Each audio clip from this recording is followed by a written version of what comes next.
Anyways, it's a real pleasure to be here, guys. I know it's pretty tough to stay energized and focused and interested when you're sitting for 2 days straight, but we're getting close towards the end. We've got 2 more speakers before lunch, and then we've got a short afternoon, and then you can get on your way home. We want to make sure that you get home safely.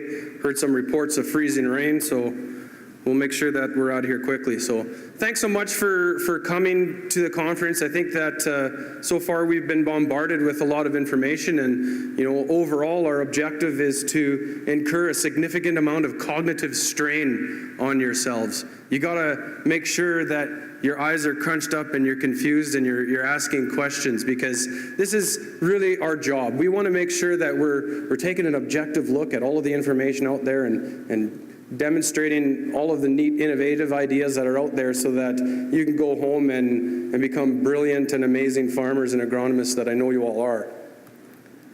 I just wanted to mention briefly, you saw that our display in the trade show there, we've organized our organization into 3 main programs: growing new ideas, growing knowledge, and growing stewardship. And I think that we've laid it out simply so that you can understand what our objectives are as an organization. Rick Eisted mentioned that we're also a producer group, so we want to be doing things that you want to see. We are focused on the most innovative and progressive type producers, and that's all of you guys here. Agronomists as well, because they can impact decisions made on multiple farms. So happy to see everybody out there. So it's interesting, listening to Vic's talk last night about how we have to think about innovation and really challenge, not making a better yesterday rather than, coming up with big game changers. So we're going to try to have that eye on different projects and create an environment where we can grow new ideas by, doing new research, by getting field days together so that you're telling us, so I think so much of the innovation is coming from you guys anyways. We just have to be able to recognize it and come up with ways that we can accelerate the adoption so that we remain competitive in this industry and sustainable. So what about all of this great innovation? I'm going to be brave here and see if I can actually get a video to play, because every time I try to do this in a presentation, it backfires. So you get up there and you talk about innovation, and then the stupid technology that you have crashes. So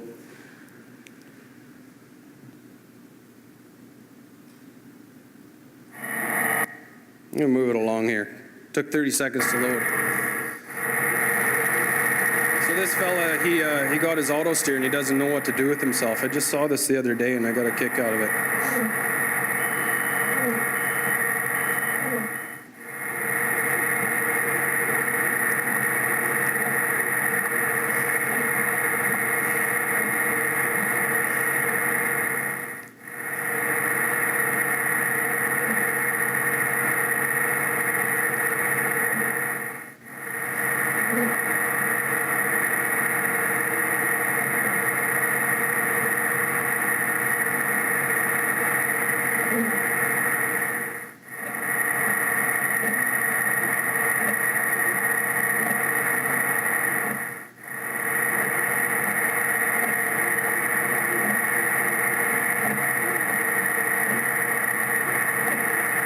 He's on Twitter there.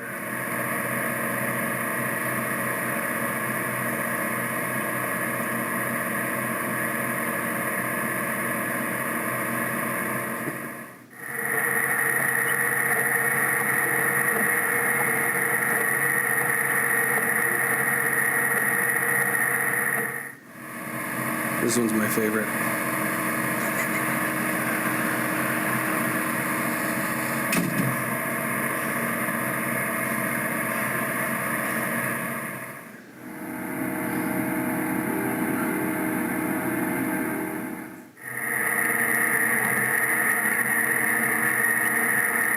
Most exciting part here is he actually gets to touch the wheel and make a corner.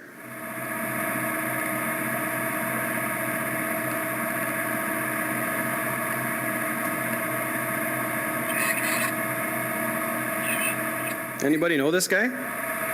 Merv French.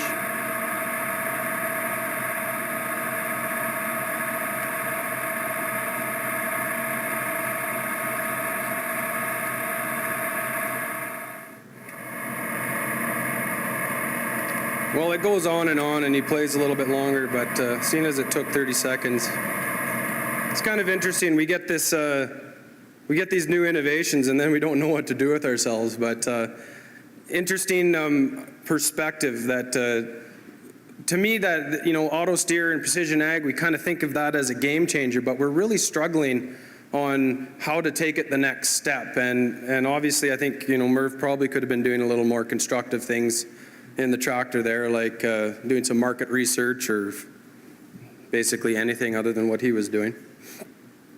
So on that note, it's kind of related to auto steer. We've embarked in this idea of inter-row seeding, and rather than tell you what it looks like, we'll just see if we can get another video working.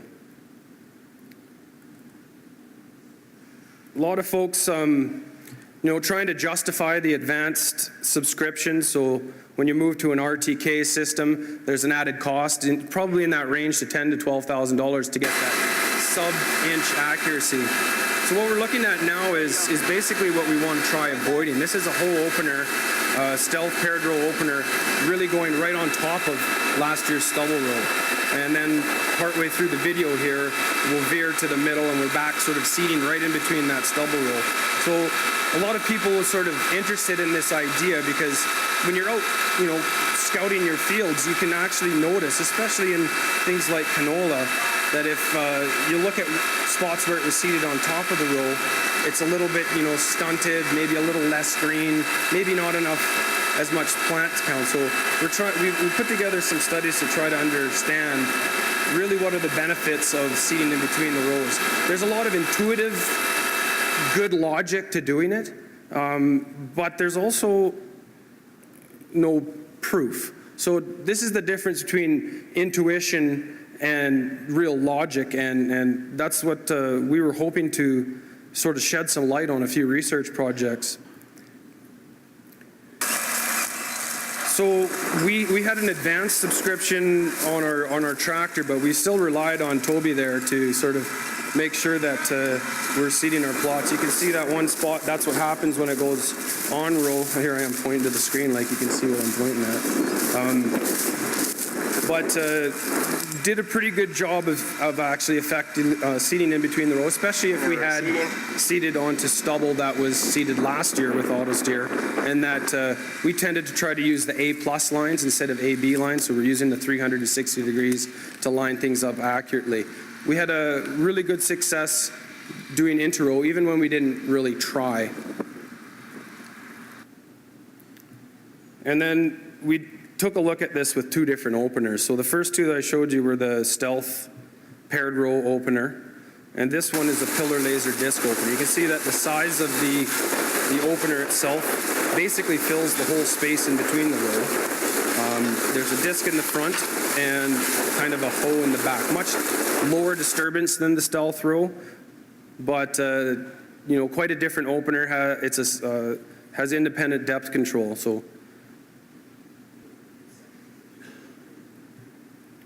So the study that we designed, and we've looked at this for a few years, we came up with ideas of should we seed across the row. Actually looks pretty nice when I've put up pictures of seeding across the row and it actually looks like inter-row. But in this case, we decided to go with 3 treatments. The 3 that I showed you on the videos. Inter-row, we did our best to go on top of the row. And I have to say, we actually had a really hard time. So we would line up the openers on top of the stubble row, snap a new AB line, and do everything we could to stay on top of that row. But naturally, the seeder wanted to go off. So we kind of accommodated for that when we did our plant counts, but seeding on row was actually difficult for us to do. The check was simply drive up and seed just like we would be normally doing.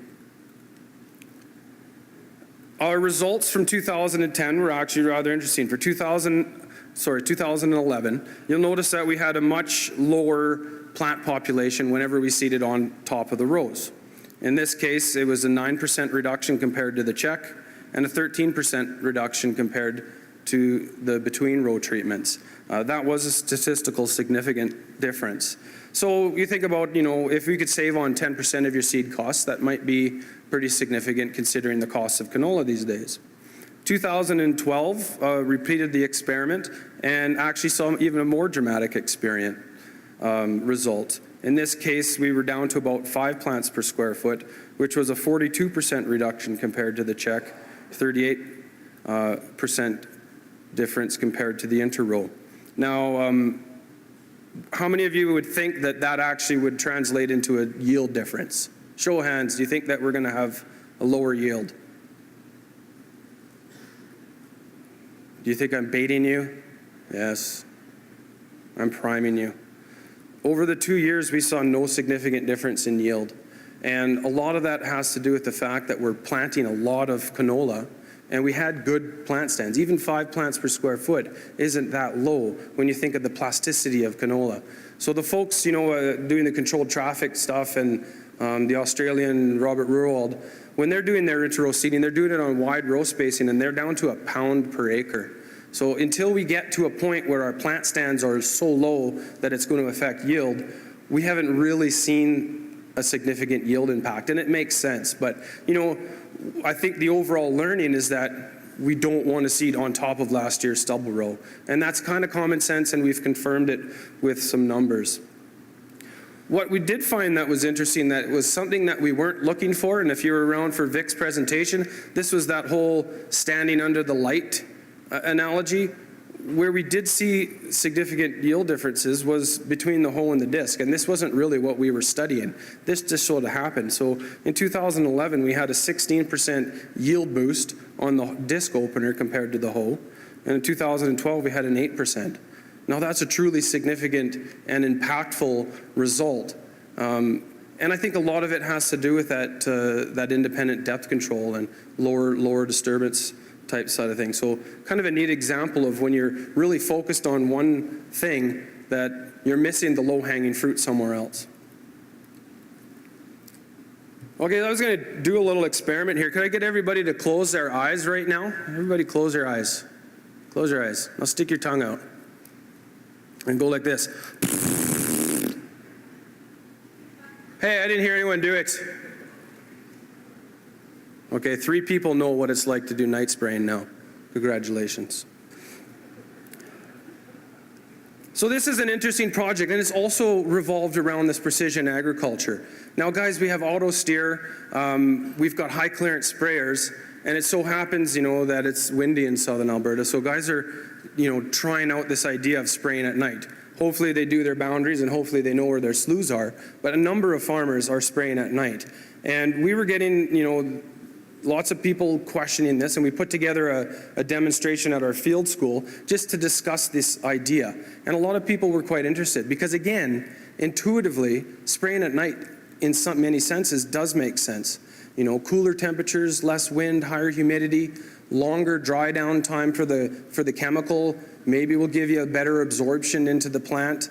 Certain weeds, the stomata type thing. So there's a lot of logic behind why it might work, but really no evidence. And in fact, all of the herbicides that we use were registered probably not sprayed at night. All of the research that was done in the past, I'm guaranteeing, was done during the day. So we thought it might be neat to really experiment and find out, are there any differences in spraying within a 24-hour period? So our project may be called Nightspraying, but I'm not out there recommending that we spray at night. We've put together a project to discover whether there are really any differences in spraying within a 24-hour period. Anecdotally, I think people have experienced differences in chemical control, and they can't really explain it. And I'm kind of, after this last year, I'm kind of thinking that time of day might explain a lot of the variation in results that we've seen.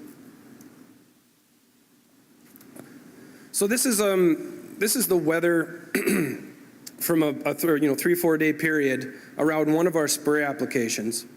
The air temperature is in red, so you can see that it oscillates through the day and it drops down at night. And in many cases around here, we're dropping down close to about 5 degrees. The blue one is our wind, and it actually, in certain cases, oscillates as well, up in the day, down at night. So we've got these patterns that are sort of similar. Tom Wolf, we spoke yesterday, said we could safely spray nowadays anything below 25 kilometers per hour. So in this case, interestingly, there's only a few little peaks here where we shouldn't be spraying essentially. So we've got a lot of opportunity to get our spraying done in this 4 or 5 day period. This was our first application. Our dawn application was 4 to 5 in the morning. And you'll notice that when it crosses our data weather points that the temperature is low, 5 degrees or so, and the wind is also a little bit lower, about 5 kilometers per hour. So in our daytime application would be between noon, about 1 o'clock, or between noon and 1 o'clock. And where it crosses this point is, much warmer temperatures, upwards towards 18 degrees, and the wind is up 12 degrees, but still within the realm of safe spraying. It hasn't crossed this blue line.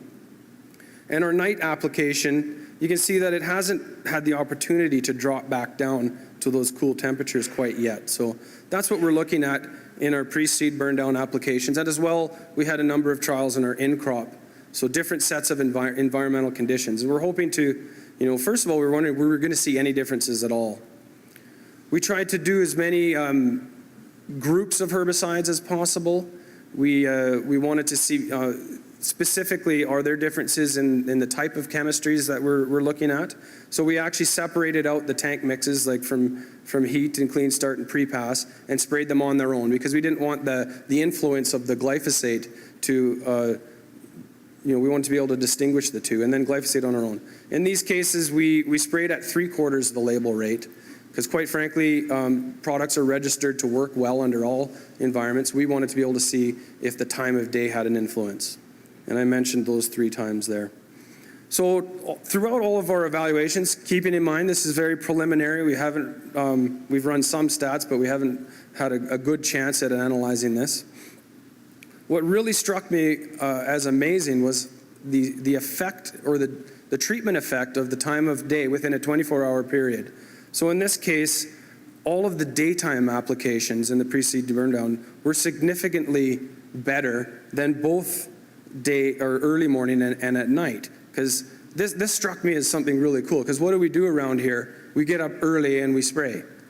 And the early treatments were the worst.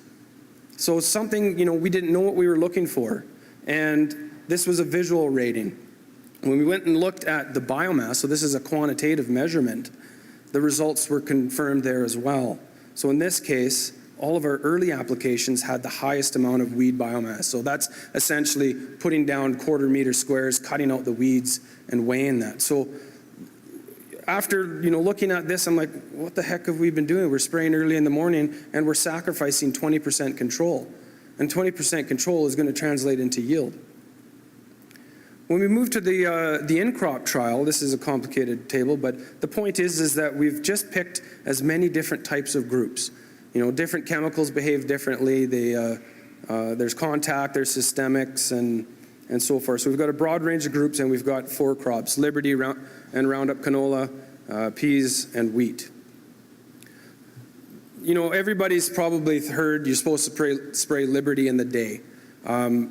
I didn't think that I'd see this dramatic of an effect. So in this case, this is the daytime results. In our trials, we had mustard for a broadleaf weed and oats as our simulated grassy weed. And 7 to 14 days after treatment, this was our visual ratings. We already had 80% control with our daytime application, whereas our early and our night were downwards towards 30 and 10%. That's a significant issue. So we've had all of these concerns about canola, lots of acres growing over the last few years. A lot of it's going to be Liberty, and perhaps we've even got a lot of new growers. Well, that type of difference in herbicide efficacy within a 24-hour period, maybe some of that's accounting for our disappointing yield losses. You never know. This was our weed biomass. Of course, our checks are the highest. We did get rather low biomass counts. In this case, the night on the oats was the highest. And this is really because canola is such an amazing competitive crop. But it's that early weed removal that really affects yield, and it may not translate into the actual weeds that you see down the road. This is an interesting one as well, because this is a biomass on mustard in a product where we sprayed Lawn Trowel and Select, and Lawn Trowel has no activity on mustard. So this is almost an effect on the crop competitiveness by the spray application as well. The Roundup Ready canola, we also saw significant differences. So daytime was by far the best, and early and night, no statistical difference, but quite an effect compared to the day. So, you know, early indications are we should be trying to spray more in the day and not getting up early. So you guys can sleep in. That's a good news story. We went to peas. I'm not sure that we had any statistical response to this, but we certainly had a numerical response as we're moving down from day early. In this case, night was the least effective. And we actually took some plants of similar size and took a shot here. So you can see that the herbicide was affecting that mustard plant much more when it was sprayed during the day compared to night and early. Our wheat one is kind of a complicated table, but that whole thing about spraying in the day sort of shines through as well here. On our barricade treatment, that's our day. This is Everest that seemed to have quite a bump over early and night as well. Slight response in octane, and not much on the axial infinity. So kind of some interesting some findings, and I think what it does is we're kind of excited to see what happens when we crunch the data a little bit further. We've got some other sites that we haven't actually had a chance to look at the data. We're trying to do different seeding dates so that we're getting as much environmental conditions. I know that as we move further into the season, we might not see the same results. In fact, one of our latest seeded trials, we saw some of the trends starting to reverse. So the point here is that within a 24-hour period, we can have some significant differences, and we need to better understand that. I think that we have the capacity with the high clearance sprayers to maybe fine-tune our spraying a little bit better and take advantage of the low drift nozzles and take advantage of better efficacies. So I was going to talk just briefly on one more project. This is one that we haven't really delved into that much, but again, you can notice this trend. A lot of things are related to precision agriculture. In this case, we're going to take a look at integrating electroconductivity sensors into variable rate management. So like Guy talked about using the optical sensors, we haven't had a lot of opportunity, especially in Alberta, to have some unbiased and academic look. The precision ag companies are doing great work, but they also have business objectives that sometimes force you to take a certain path. And quite frankly, research is deliberately slow. We want to be able to look at all of the angles. And at the end of the day, we're hoping that we can talk intelligently about precision agriculture and help producers and agronomists ask the right questions on how to incorporate variable rate management into their farms. We've seen a lot of growth in the industry, and a lot of guys are interested. They just don't know where to jump in. So looking forward to analyzing the different layers of information. There's some neat papers out of Australia that have incorporated the electroconductivity samples. Basically what it does is gives you the opportunity of another layer of information rather than having to grid sample everything. We're working with a number of great guys. Dennis Day spoke yesterday. He's helping us out on that project. We've got some high-level statisticians to try to sort of sort out the data, and we've got a lot of practical guys within the precision ag agronomy. So we're excited within a group to sort of build our own capacity so that we can help, again, move that industry forward. I mentioned that the second pillar of our program is growing knowledge, and technology is evolving at a faster and faster pace all the time. Really need to be in touch with producers, and we had the Twitter contest that we're talking about. It sounds kind of silly to people. A few years back, I thought it was the dumbest thing ever, and I found that it's really been a great way to connect with other people within the ag industry, a great way to get information.